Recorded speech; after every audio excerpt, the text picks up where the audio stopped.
Chaudhary server साहब, चौधरी बरादरान साहब, मैं उनको खिराज तहसीन बल्कि खिराज अकीदत पेश करता हूँ। उन्होंने पंजाब के अंदर एक ऐसा बिल पेश किया, 2 बिल हैं। पहला बिल चौधरी सरवर ने और चौधरी बरादरान की मेहनत से हुआ। देखिए अल्लाह ताला जब दीन का काम किसी से लेना चाहे तो इक़्तिदार में ना होते हुए भी ले लेता। एक ओहदा ही था ना, एक सीट ही है ना, कितना बड़ा अल्लाह ने काम ले लिया।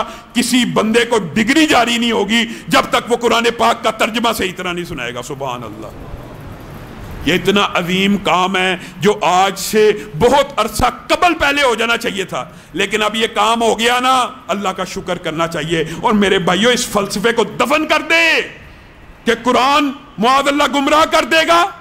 ये हुदल्लिन्नास भी है, हुदल्लिलमुत्तकीन भी है, लेकिन हुदल्लिन्नास भी है। कोई 14 अलूम नहीं चाहिए इसका तर्जमा समझने के लिए। हाँ, 14 अलूम तब तो चाहिए होंगे जब खुद तर्जमा करना है, लेकिन लिखा हुआ तर्जमा समझने के लिए सिर्फ उर्दू आना काफ़ी है। हाँ, हम ये कहते हैं कि ये एक बहुत बड़ा काबिल तहसीन कदम है जिसको पूरे मुल्क में नाफिज करना चाहिए। और हमारा एक मुतालबा भी है कि इसके लिए जो अरब मुमालिक के जामियात से फारग लड़के हैं उनको हायर किया जाए, ताकि वो लोगों को अच्छे तरीके से कुरान फहमी, कुरान को समझने की और इस बारे में कि कुरान आपसे चाहता क्या है वो सही मानों में ये यूनिवर्सिटियों में जाके पढ़ाएं। नंबर 1 बात, ये बड़ा उम्दा काम हुआ, अल्लाह का फजल है, और हम ये चाहते हैं पूरे पाकिस्तान में हो जाए। कोई डिग्री उस वक्त तक ना मिले जब तक कुरान का तर्जमे के ऊपर बंदे को अबूर ना हो। दूसरा अहम बिल, वो भी देखिए अल्लाह ताला कैसे काम ले रहा है। हदीजा उमर नामी एक काफ लीग की मेंबर असम्बली हैं, उन्होंने पंजाब असम्बली में बिल पेश किया किसके ऊपर? नमूसे सहाबा के ऊपर। सुभान अल्लाह, नाम भी खदीजा, नाम भी उमर, और बिल पेश किया नमूसे सहाबा के ऊपर। उसी वक्त चौधरी परवेज लाई साहब ने ऑर्डर किया पंजाब के अंदर जितनी कुतब हैं जिनमें सहाबा के खिलाफ तौहीन का मवाद है, उन्होंने जब्ती का ऑर्डर कर दिया।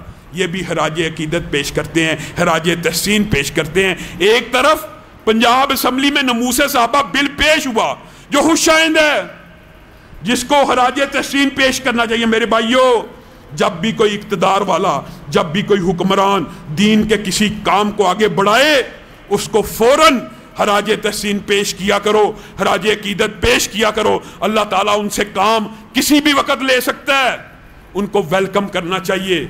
फिर ये नहीं देखना चाहिए हमारी सियासी पार्टी से ताल्लुक रखता है या नहीं रखता। लेकिन दुख और अफसोस की बात दूसरी तरफ क्या हुई, पंजाब असम्बली में नमूसे साहबा बिल पेश हो रहा है और सिंध असम्बली में नासिर हुसैन शाह साहब माशाअल्लाह माशाअल्लाह कहते हैं हजरत फातिमा रजी अल्लाह, बड़ा मुकाम है, बड़ी फजीलत है, नबी की बेटी हैं, अली की बीवी हैं, हसनैन की मादर मोहतरम है। वो ऐसा बेचारा बेवकूफ़ आदमी है, जाहल भी नहीं कहना चाहिए, किया तो अमदन ही है क्योंकि लिखी भी पढ़ रहा है। कहता है हजरत फातिमा जो तमाम अंबिया की माँ है, मौअल्लाह। आपको पता है ना, ये खास फिरके का अकीदा भी है जो उसने डके छुपे अंदाज में, आपको पता है ये तौहीन अंबिया है कि हजरत फातिमा को ये कह दिया जाए कि वो सारे अंबिया की माँ है। करे गैर घर बुत की पूजा तो काफिर, जो ठहराए बेटा खुदा का तो काफिर, मगर मोमिनों पे कुशादा है राहें, परस्तिश करें शौक से जिसकी चाहें। इमामों का रुतबा नबी से बढ़ाए, नबी को जो चाहे खुदा कर दिखाए। हजरत फातिमा नबियों की वालिदा मुआज़ल्लाह। ऐसे बंदे को अपनी जुबान को लगाम देनी चाहिए, मुआफ़ी मांगनी चाहिए। अहले बैत की अकीदत हमारे दिलों में भी है, हमने तो बारहा इस बात को रखा है। आइए इस बात पे इकट्ठे हो जाते हैं। अगर पाकिस्तान से फिरकावरियत खत्म करना चाहते हो, इस बात पे इकट्ठे हो जाते हैं कि जो हजरत अबू बकर से लेकर मुआविया तक किसी सहाबी की तौहीन करे उसकी जुबान को काट डालो। हजरत अली से लेकर हजरत फातिमा, हसन और हुसैन, कोई अहले बैत की तौहीन करे उसकी जुबान को भी काट डालो। इस बात से जो फरार होगा वही फिरकावरियत फैलाएगा। हम तो फरार नहीं होते, हम तो कहते हैं आ जाइए इस बात की तरफ। और मेरे भाइयों, ये बात याद रखो, अल्लाह की कसम, ये खास गिरोह है जो मुल्क में फिरकावरियत चाहता है। और फिरकावरियत के लिए हजरत मुआविया, अबू सुफियान वगैरह की कहानियां गढ़ी हुई हैं। अगर हजरत अमीर मुआविया, चले ये भी छोड़े, यजीद اگر یہ یزید یا امیر معاویہ یا حضرت ابو سفیان، یہ صحابہ نا ابو سفیان اور امیر معاویہ انہی کی بات کر لیتے ہیں، اگر یہ حضرت ابو بکر جتنے متقی بھی ہو جائیں تو ان لوگوں کے شر سے نہیں بچ سکتے، کیونکہ ابو بکر نہیں بچے، عمر نہیں بچے۔ یہ تو کہانی ہے۔ اگر تمہارے شر سے بچنا ہوتا تو ابو بکر بچ جاتے، عمر بچ جاتے، عائشہ بچ جاتی، حفصہ بچ جاتی، کوئی نہیں بچا۔